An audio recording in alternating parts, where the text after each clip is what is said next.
जितने भी बेड्स हैं वो ख़त्म हो गए हैं। लेकिन आज मैं कोरोना वायरस के ताल्लुक़ से बहुत कुछ नहीं कहने के लिए आया हूँ। एक ऐसी बात आप लोगों के सामने रखने के लिए पिछले 17 सालों से मैंने ख़ुद अपनी आँखों के सामने उस घटना को देखा है और उसके बदलते स्वरूप को मैं पिछले 17 सालों से देखता हुआ आ रहा हूँ। और वही बात मैं आपको बताने के लिए आया हूँ कि किस तरह सत्ता में बैठे हुए लोग या जिन जिन की भी सरकारें जब कभी आई है तो उन लोगों ने एक हत्या के मामले को किस तरह से उसका रंग बदलने की कोशिश की है। ये मामला मैं आपको पूरा डिटेल के अंदर बताऊंगा क्योंकि 17 साल पहले की ये घटना है। लेकिन उससे पहले मैं आज राष्ट्रवादी कांग्रेस का वर्धापन दिन है। आज 21 साल पहले राष्ट्रवादी कांग्रेस का जन्म हुआ था। मैं राष्ट्रवादी कांग्रेस को वो इसलिए कि ये जो घटना मैं बताने के लिए जा रहा हूँ उसका और राष्ट्रवादी कांग्रेस का कहीं ना कहीं एक बहुत गहरा संबंध है।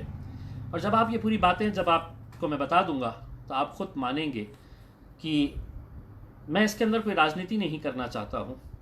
लोग कहते हैं कि अब इतना पुराना बात हो गई है, आप क्यों इसे निकाल रहे हैं।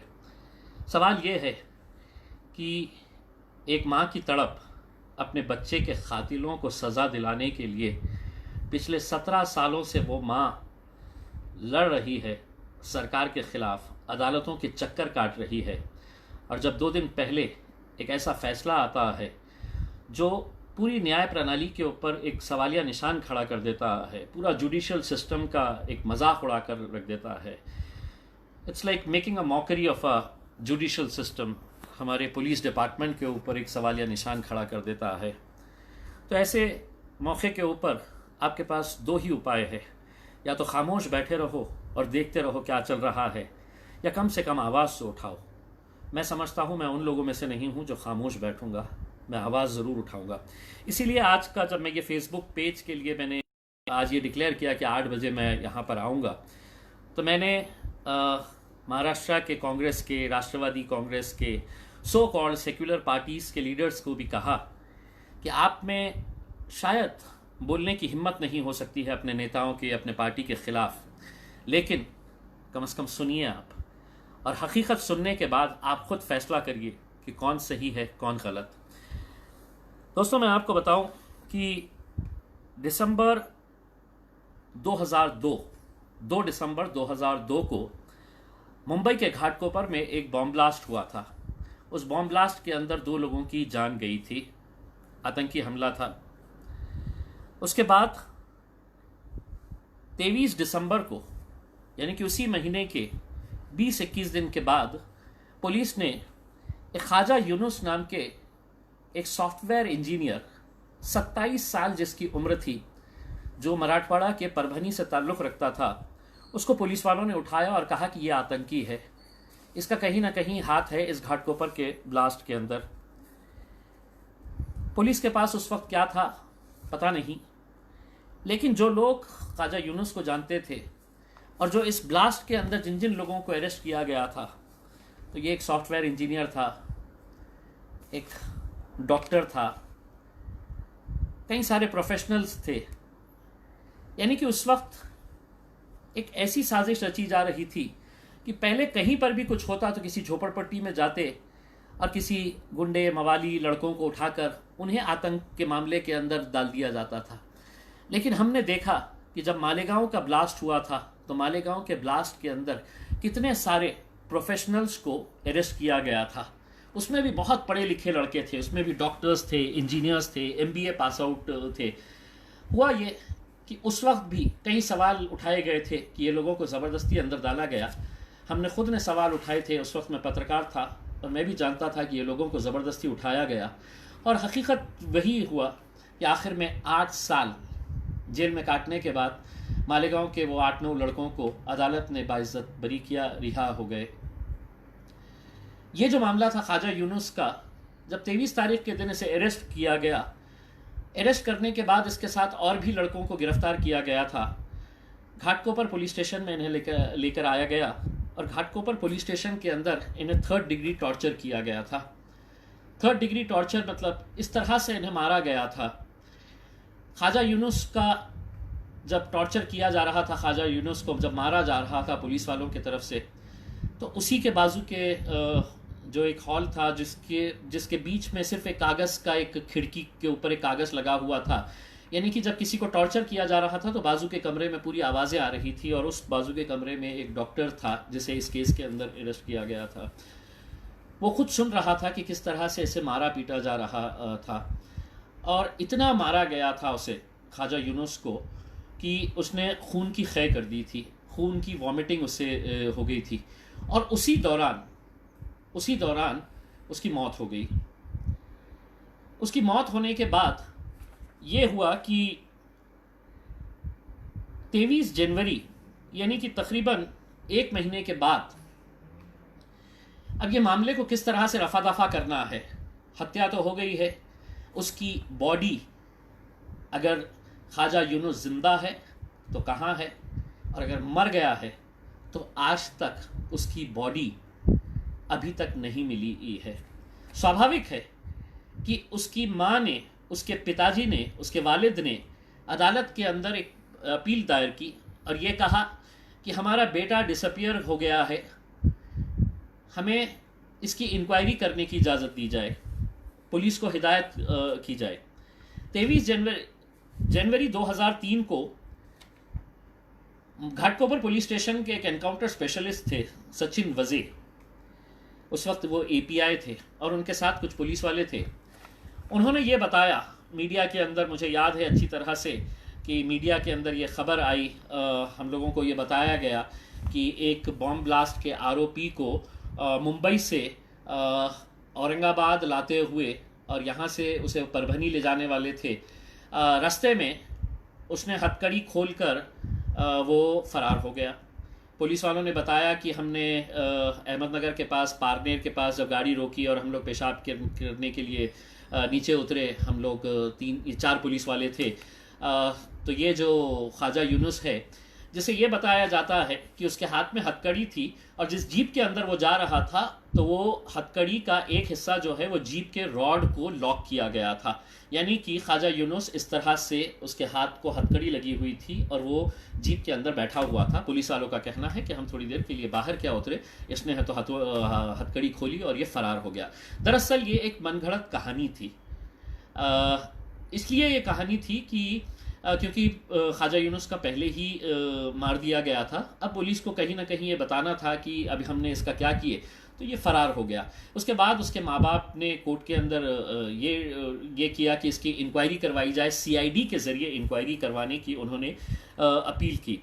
हुआ ये कि सीआईडी की इंक्वायरी के लिए उस वक्त कांग्रेस और एनसीपी की सरकार थी महाराष्ट्र के अंदर, उन्होंने उसको रिजेक्ट कर दिया। उन्होंने कहा कि नहीं, हम ये मामला सीआईडी के हवाले नहीं करेंगे। आखिरकार ख्वाजा यूनुस के वालिद वालदा ने बॉम्बे हाई कोर्ट के अंदर अपील करी और उन्होंने कहा कि हमारा बच्चा पुलिस की कस्टडी से भाग गया है, ये कह रहे हैं, हमें शक है कि हमारे बच्चे को मार दिया गया है। हाई कोर्ट ने आदेश दिया और ये मामला सीआईडी के पास गया।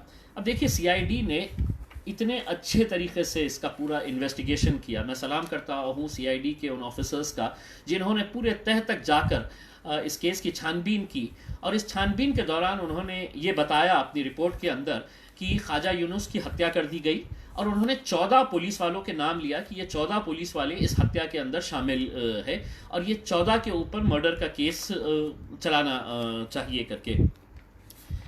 लेकिन ये था कि उस वक्त कांग्रेस और एनसीपी की सरकार थी। उन्होंने जब सीआईडी ने रिपोर्ट फाइल की, सीआईडी ने जब चार्जशीट फाइल की, तो उस वक्त की कांग्रेस और एनसीपी सरकार, और मैं एनसीपी इसलिए कहता हूँ क्योंकि उस वक्त भी गृह मंत्रालय जो था, होम डिपार्टमेंट जो इस बारे में सब फैसले लेता है, वो एनसीपी के पास था। और उस वक्त के एनसीपी के मिनिस्टर, होम मिनिस्टर थे आर पाटिल साहब, दिवंगत आर पाटिल साहब, जो अब इस दुनिया के अंदर नहीं रहे हैं। लेकिन उन्होंने ये कहा कि नहीं, हम 14 लोगों के ऊपर कार्रवाई नहीं करेंगे, हम सिर्फ 4 लोगों के ऊपर कार्रवाई करेंगे। वो 4 लोग जो उस वक्त पारनेर के पास जब ये लड़का फरार हुआ था और आखिरी मर्तबा देखा गया था, तो हम सिर्फ ये 4 पुलिस वालों के ऊपर कार्रवाई करेंगे।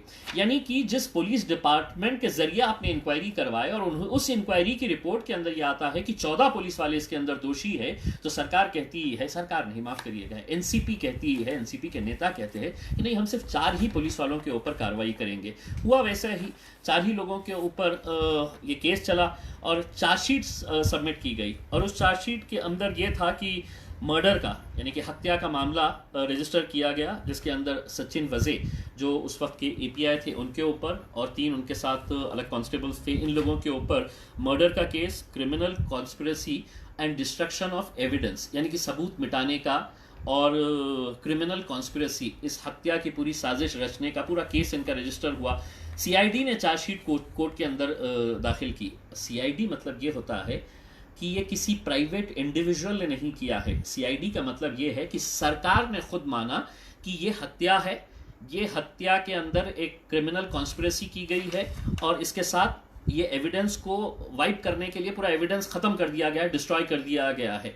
तो सरकार ने खुद चार्जशीट सीआईडी के जरिए कोर्ट में फाइल की कि ये 4 लोग उसके ऊपर दोषी है। अब मजे की बात यह है कि जो पुलिस ऑफिसर्स, जो 4 पुलिस ऑफिसर्स इनके ऊपर ये जो क्रिमिनल केसेस फाइल किए गए थे, इनका केस 2003 से लेके आज 2020 है, यानी कि 17 साल हो गए हैं, अभी भी ये केस अदालत के अंदर चल रहा है। पहला गवाह जो इसके अंदर अदालत के अंदर जो पेश हुआ वो एक डॉक्टर है। वो डॉक्टर ने अपने गवाही के दौरान अदालत के अंदर खड़े रहकर, वो डॉक्टर भी खुद एक आरोपी बनाया गया था। पुलिस वालों का कहना था ये डॉक्टर भी इसके अंदर इस आतंकी बॉम्ब ब्लास्ट के अंदर शामिल था। उस डॉक्टर के साथ साथ और भी ऐसे 17 लोग थे, कुल मिलाकर ऐसे 18 लोगों को, जिन्हें सब के सब बाद में सबको या तो डिस्चार्ज कर दिया गया या एक्विटल उन लोगों का हो गया। ये डॉक्टर ने 2018 के अंदर बॉम्बे हाईकोर्ट के अंदर ये बताया कि जब ख्वाजा यूनुस को पुलिस मार रही थी तो मैं बाजू के उसमें ही था और मैं सुन रहा था। ये 4 पुलिस वाले थे जो अलग थे, जिनके ऊपर केस रजिस्टर किया गया था। जो लोगों ने ये बताया था कि ये ख्वाजा यूनुस हमारी गाड़ी में से निकल के भाग गया है करके, ये अलग थे, लेकिन उसे टॉर्चर करने वाले 4 पुलिस वाले अलग थे, जिसके अंदर एक एसीपी रैंक के, और ये सब शार्प शूटर्स बताए जाते थे। इन लोगों का इनको एक पदवी दी गई थी, ये सब शार्प शूटर्स है मुंबई के, कि इनके हाथ में हथियार दे डालो तो ये किसी का भी बड़े अच्छे तरीके से शूट टू किल वाले ऑफिसर्स, इनको ये पदवी दी गई थी। तो इन लोगों ने ये डॉक्टर ने जब अदालत के अंदर ये बताया कि उसे इस तरह से मारा गया था कि उसको खून की वॉमिटिंग हो गई थी, फिर डॉक्टर को बुलाया गया था और मैं पूरा सुन रहा था कि क्या हो रहा है करके, और डॉक्टर ने कहा था कि ये मर गया है करके, इस तरह की बातें बहुत सारी सामने आई थी। जब ये बात कोर्ट के अंदर हुई तो उस वक्त स्पेशल पब्लिक प्रोसिक्यूटर थे, यानी कि गवर्नमेंट की तरफ से जो लड़ने वाले सब special public prosecutor DU Mirajkar इनका नाम था। DU मिरजकर ने जब ये एविडेंस को और ये जब विटनेस को सुना कि ऐसे ये 4 पुलिस वाले थे, उन्होंने अदालत के अंदर एक एप्लीकेशन मूव किया और एप्लीकेशन मूव करके ये कहा कि ये जो 4 पुलिस वाले हैं जिनको एक्यूज नहीं बनाया, तो उन्होंने अदालत से कहा कि मुझे इजाज़त दी जाए, पुलिस को इंस्ट्रक्ट किया गया कि ये 4 पुलिस वालों को भी आप एक्यूज बनाए इसके हत्या के अंदर, ख्वाजा यूनुस की हत्या के अंदर। देखिएगा कि सरकार किसी की भी हो, लेकिन कैसा खेल खेला जाता है, क्योंकि मरने वाला तो एक नौजवान लड़का था, उसके लिए कौन कितनी मेहनत करने वाला है। हुआ ये कि उस वक्त भारतीय जनता पार्टी और शिवसेना की सरकार थी। ये 2018 की मैं बात कर रहा हूँ। 2018 के अंदर शिवसेना और भारतीय जनता पार्टी की सरकार थी, जब मिरजकर जो स्पेशल पब्लिक प्रोसिक्यूटर है, उन्होंने अदालत के अंदर ये फाइल किया एप्लीकेशन कि ये पुलिस वालों को भी आरोपी बनाया जाए, तो उन्हें फौरन 1 महीने के अंदर उस पद से हटा दिया गया। यानी कि जो सरकारी वकील ये केस की पैरवी कर रहा था और बहुत अच्छे तरीके से कर रहा था, उससे कहा गया कि नहीं, अब आप यहाँ से इस केस में आप इंटरेस्ट मत लीजिएगा, अब आप जाइएगा करके उन्हें इस केस में से बाहर निकाल दिया गया। उसके बाद ये हुआ कि स्पेशल पब्लिक प्रोसिक्यूटर जो था, स्पेशल पब्लिक प्रोसिक्यूटर की जगह महाराष्ट्र गवर्नमेंट ने, शिवसेना और भारतीय जनता पार्टी की गवर्नमेंट थी 2018 के अंदर, उन्होंने एक chief public prosecutor of sessions court जो है उन्हें अपॉइंट कर दिया, ये मिरजकर साहब की जगह के ऊपर एक चीफ पब्लिक प्रोसिक्यूटर को। जबकि 2014 का कानून ये कहता है, हाई कोर्ट का ऑर्डर है कि अगर कहीं पर भी किसी कस्टोडियल डेथ अगर किसी की होती है तो उसके लिए स्पेशल पब्लिक प्रोसिक्यूटर ने ही केस लड़ना चाहिए। ये मेरा ऑर्डर नहीं है, ये किसी और का ऑर्डर नहीं है, बल्कि उसी है कि 2014 का ये ऑर्डर है कि जिसके अंदर अगर कस्टोडियल डेथ, किसी को मार दिया जाता है पुलिस के लॉकअप के अंदर या पुलिस के हाथ से किसी की हत्या हो जाती है, तो स्पेशल पब्लिक प्रोसिक्यूटर, तो उसको दरकिनार किया गया। अब हुआ ये कि ख्वाजा यूनुस की माँ ने, हाँ ये बताना मैं भूल गया कि इन 17 सालों के अंदर अगर ख्वाजा यूनुस के लिए कोई लड़ रहा था तो उसकी बुजुर्ग माँ और उसके बुजुर्ग बाप थे। मुझे आज भी याद है, मैं उस वक्त पत्रकार था और मैं उस वक्त ये इन्वेस्टिगेट करने के लिए मैं परभनी आया था, और इनके बुज़ुर्ग बाप से और माँ से जब मिला था तो मुझे आज भी ख्वाजा यूनुस के बाप के वो थरथराते हुए हाथ, जब मैंने उनसे हाथ मिलाया था, उन्होंने बहुत देर तक मेरा हाथ पकड़े हुए थे, और उनकी माँ के आंसू आज भी मुझे याद है। मुझे ये नहीं समझ में आ रहा था कि ये मेरा हाथ क्यों पकड़े हुए है। तब उन्होंने मुझसे कहा था कि मेरा बेटा भी आप ही के जैसा है, उसकी भी मूछें आपके जैसी है करके। तब मुझे ये एहसास हुआ था कि मुझे पता नहीं था कि ये ख्वाजा यूनुस का क्या रोल है क्या नहीं है, ये तो हम अदालत का जो भी फैसला आया था मानते, लेकिन उस माँ बाप की तड़प को मैंने देखा था। और मुझे आज भी याद है कि ख्वाजा यूनुस के बाप ने मुझे टीवी के ऊपर एक बात कही थी, मेरे कैमरे के ऊपर एक कहा था कि बेटा, अगर मेरा बेटा अगर 1% भी अगर आतंक के मामले के अंदर या दहशतगर्दी के मामले के अंदर अगर ये रहेगा तो मैं आपसे गुजारिश करूंगा कि सरकार मुझे इतनी इजाज़त देना कि मैं अपने बेटे को फांसी के ऊपर लटकाऊं करके। लेकिन दोनों माँ बाप ने बिलक बिलक कर रोते हुए मुझसे ये कहा था कि हमारा बेटा बेकसूर है, उसे ज़बरदस्ती के फंसाया जा रहा है करके। और उस वक्त मैंने उनसे, एक पत्रकार की हैसियत से मैंने उनसे ये कहा था कि मैं आपकी पूरी मदद करूँगा, अगर आपका बेटा दोषी है तो यकीनन उसे सज़ा होनी चाहिए, और अगर नहीं है तो यकीनन मैं आपकी पूरी मदद करूँगा। इन 17 सालों के अंदर जब ये दोनों माँ बाप अपने बेटे के लिए इंसाफ के लिए लड़ते रहे, उसी दौरान बाप का देहांत हो जाता है, ख्वाजा यूनुस के बाप का इंतकाल हो जाता है, वो इस दुनिया को छोड़कर चले जाते हैं। अब यानी कि 17 साल हो गया है, लेकिन आज भी उनकी माँ आसिया बेगम, ख्वाजा यूनुस की माँ, जिसकी उम्र मैं समझता हूँ कि 70-75 साल होंगी, लेकिन आज भी वो ये केस को लड़ रही है, ये कि इस उम्मीद के ऊपर लड़ रही है कि मुझे कहीं ना कहीं इंसाफ ज़रूर मिलेगा, मेरे बच्चों के कातिलों को मैं सज़ा ज़रूर दिलवाऊंगी करके। इस उम्मीद से वो अदालत में ये केस दायर की है। लेकिन देखिएगा इस देश का कानून कैसा है कि 17 साल होने के बावजूद भी एक माँ अपने बच्चे को कानून नहीं दिला सक रही है, इंसाफ नहीं दिला सक रही है, बल्कि उल्टा क्या उसे दिया गया है। तो सुनिए आप, अभी 2 दिन पहले महाराष्ट्र सरकार ये फैसला लेती है, और महाराष्ट्र सरकार ने बीच का एक लिंक इसमें से ये टूट गया था कि 2008 के अंदर यही जो इंस्पेक्टर है सचिन वजे, ये अपनी नौकरी से इस्तीफ़ा दे देते हैं। नौकरी से इस्तीफ़ा देने के बाद ये पुलिस डिपार्टमेंट से रिटायर हो जाते हैं, लेकिन उस वक्त की गवर्नमेंट, एनसीपी कांग्रेस की गवर्नमेंट उनका रेजिग्नेशन एक्सेप्ट नहीं करती है। तो ये जो साहब है इंस्पेक्टर सचिन वजे, ये रिज़ाइन करने के बाद 2000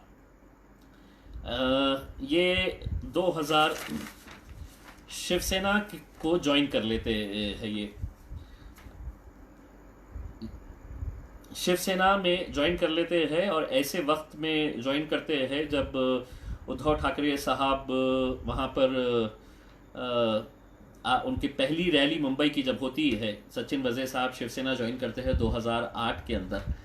दशहरा रैली शिवसेना की बहुत धूमधाम से, बहुत बड़ी रैली मुंबई के अंदर निकली जाती है, बहुत बड़ा जुलूस होता है। साल भर शिव सैनिक उस दिन का इंतज़ार करते हैं कि दशहरा रैली के अंदर क्या होगा, और उस दशहरा रैली के अंदर सचिन वजे शिवसेना ज्वाइन कर लेते हैं। यानी कि एक बात तो तय है कि अभी जो सरकार बैठी है वो शिवसेना की है।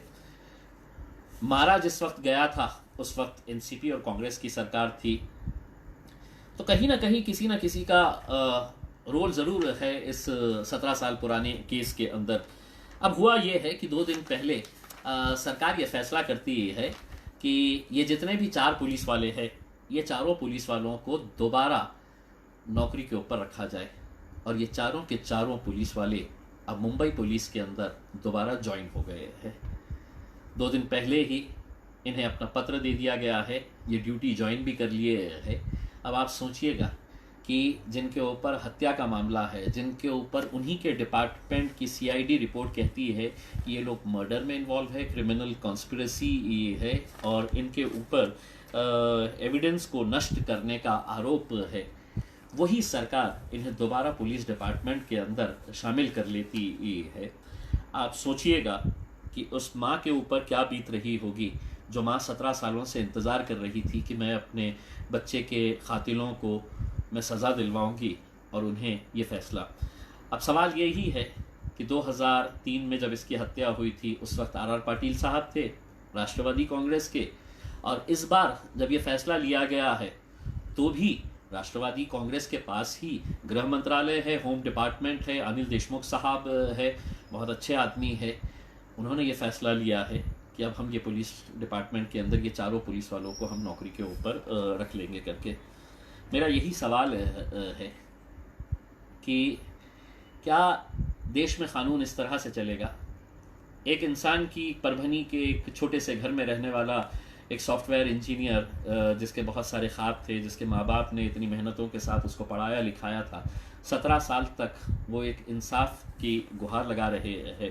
उसकी माँ ने अदालत के अंदर जब ये फ़ैसला लिया सरकार ने कि हम स्पेशल पब्लिक प्रोसिक्यूटर को हटाकर चीफ पब्लिक प्रोसिक्यूटर को अपॉइंट कर रहे हैं, तो उसने माँ ने है तो फिर कोर्ट के अंदर अपील डाली कि नहीं, हाँ इसको है तो स्पेशल पब्लिक प्रोसिक्यूटर ने ही लड़ना चाहिए करके 2018 से वो मामला बॉम्बे हाई कोर्ट के अंदर प्रलंबित है, यानी कि वो पेंडिंग है। और साथ ही साथ उसकी माँ ने, जब सीआईडी ने ये कहा था कि इसके अंदर 4 लोगों का हाथ नहीं है, 14 पुलिस वाले इसके अंदर शामिल है, तो एक अपील सुप्रीम कोर्ट के अंदर भी दायर की गई थी कि ये 14 के 14 को आरोपी बनाया जाए। सुप्रीम कोर्ट में भी ये मैटर पेंडिंग है। आप सोचिएगा कि इस देश की न्याय प्रणाली हम बहुत इज्जत करते हैं, और आखिर में हमको यही कहना है कि अगर इस न्याय प्रणाली के ऊपर अगर विश्वास लोगों का ख़त्म हो जाएगा, अगर जुडिशल सिस्टम के ऊपर अगर लोगों का विश्वास ख़त्म हो जाएगा, तो लोग आखिर जाएंगे कहाँ? हमारी जुडिशरी को हम बहुत रिस्पेक्ट करते हैं, लेकिन जब ऐसी बातें सामने आती है तो कहीं ना कहीं हमको सवाल उठाने पड़ेंगे। मैं मुंबई के पुलिस कमिश्नर परमबीर सिंह साहब से ये कहना चाहूँगा कि सर, आपका ऑर्डर है, आपने उनको ये लेटर दिया है, मैं आपसे सिर्फ ये विनती करना चाहूँगा, एक लड़के के हत्यारों का फैसला अदालत से आने दीजिएगा। आप जो वर्दी पहनकर जिस पोस्ट के ऊपर बैठे हैं मुंबई पुलिस कमिश्नर की, बहुत ऊंची पोस्ट है सर, बहुत ऊंची पोस्ट है, बहुत ऊंचे ओहदे के ऊपर बैठे हैं, लेकिन अपने पॉलिटिकल मास्टर्स को खुश करने के लिए अगर आप इस तरह के फैसले लेंगे तो यकीन मानिए आप पूरे पुलिस डिपार्टमेंट की उस वर्दी के ऊपर कहीं ना कहीं एक ऐसा दाग लगा रहे हैं जिसकी हम बहुत इज्जत करते हैं। हम पुलिस डिपार्टमेंट की बहुत इज्जत करते हैं, लेकिन परमबीर सिंह साहब, आपको भी ये सोचना चाहिए कि क्या आपने ये जो फ़ैसला लिया है, क्या ये सही फ़ैसला है?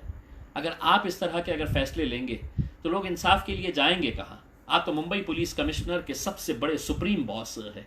आप किसी ना किसी को तो खुश करने के लिए, या तो आपने अपने गृह मंत्री अनिल देशमुख को खुश करने के लिए, या अपने मुख्यमंत्री उद्धव ठाकरे साहब को खुश करने के लिए आपने ये फैसला लिया है, लेकिन आप किसी पॉलिटिकल पार्टी से बंधे हुए नहीं है।